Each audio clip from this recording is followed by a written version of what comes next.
आत्ता आम्ही आलो आहे निंबिनमध्ये. 3 ॲक्टिव्हिटीज टोटल करणार आहे आम्ही इथे. एक पॅकेज घेतलं होतं, तर हॉटेलवरच पॅकेज तुम्हाला भेटून जाईल. आम्ही हानोईमधून निंबिनला आलो आहे आणि तो $40 काहीतरी पॅकेज आहे.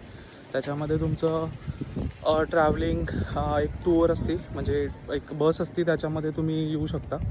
यायला 1-2-2.5 तास लागतात आणि जाताना परत 2-2.5 तास आणि परत 3 ॲक्टिव्हिटीज. सो त्यातल्या 2 टेम्पल आहेत. एका टेम्पलला हाईक आहे आणि दुसरा टेम्पल खालीच आहे. सो आता आमचं एक टेम्पल झालेलं आहे. आम्ही चाललो आहे सेकंड ठिकाणी, जिथे रिव्हरची काहीतरी ॲक्टिव्हिटी आहे. तर तिथे बोटीमधून ते आम्हाला साईट सीइंग करणार आहेत. एका बोटीमध्ये 4-5 जणं वगैरे म्हणलेत. आता तिथे गेल्यावर आम्हाला कळेल की ॲक्च्युअलमध्ये तिथे काय आहे. बट निंबिन थोडं नॅचरल ब्युटी टाईप्स आहे, म्हणजे इथे आजूबाजूला सगळे डोंगर्स आहेत.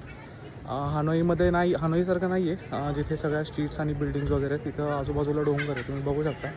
तर बॅक साईडला टेम्पल आहे आणि बाकी सगळं मग इथे डोंगरच आहे आजूबाजूला. तर मग चला बघूयात आता नेक्स्ट ॲक्टिव्हिटी.